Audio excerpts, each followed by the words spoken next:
Hello everyone, in this week's video I will be attempting to create a design for a 500 foot tall B&M. I will also be showing you how I go about creating my coasters with everything from planning, layout and smithing.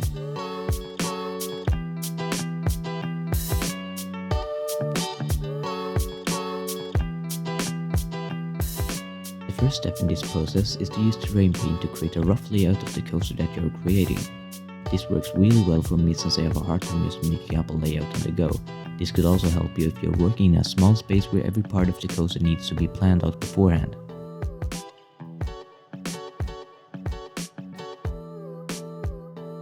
You might have noticed that my guidelines are grey and yellow. I do this to know whether the coaster should go up or down. In this case, yellow means up and grey means down. I actually first started doing this when I filmed my first ever time-lapse. Just recording a video made me completely unable to focus on the coaster designing, and this led to me coming up with a strategy to paint out the entire layout beforehand, and I use it pretty much every single time that I design a coaster. If you haven't already, then please consider subscribing to the channel. I'm currently trying to hit 1000 subscribers and it would mean the world to me if you decided to help me out.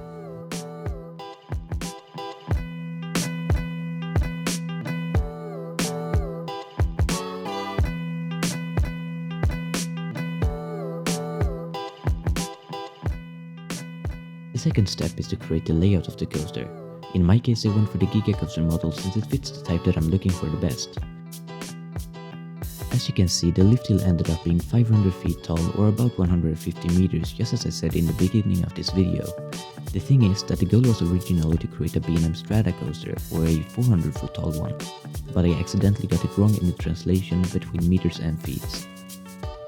All of this led to the planning that I did earlier being far off, and you can see an example of that at the first turnaround where the coaster has way too much speed. Multiple parts of the coaster had the same problem and it just took so much time to get it right. Let's ignore all of the problems with the coaster creation and focus more on the specific design choices that I made throughout the building stage. One of those choices was to use 6-meter track pieces. I did this to keep most of the hard lining, which Plant Coaster really likes to get rid of while smoothing their coaster. It is also a bit faster than the 4-meter method, which I've gone over in one of my other videos on this channel.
process is the smoothing.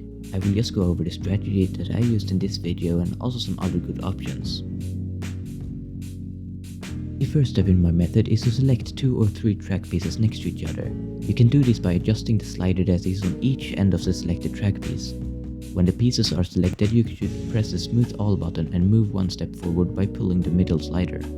Just repeat this a couple of times back and forward and you should have a fairly smooth coaster. Another great option is the autocomplete method. I personally haven't used it that much, but I've seen other people gain great results by doing this. I would definitely recommend you checking it out.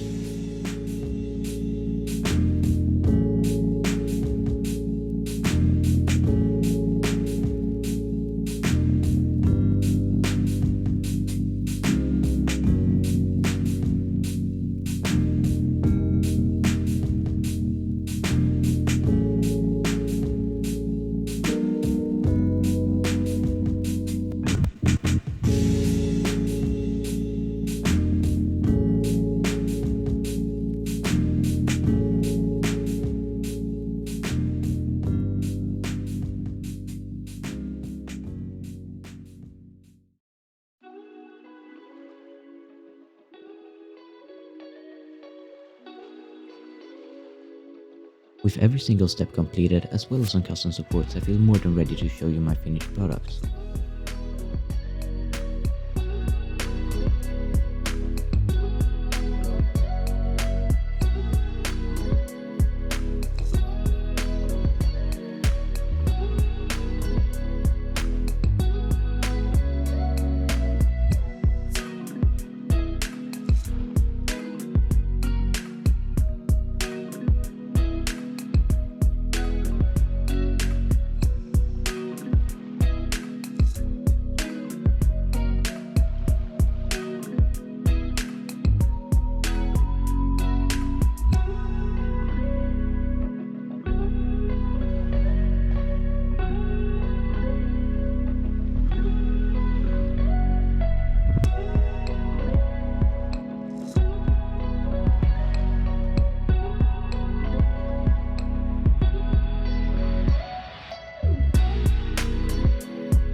So now for the final question, will something like this ever happen in real life? Well, probably not, but it was certainly very fun and interesting to design. I think that the layout turned out pretty well, and I especially like how the custom supports for the lift hill turned out. The lack of concept for this type of coaster just opened up way more creativity than I ever could have imagined. Thank you so much for watching.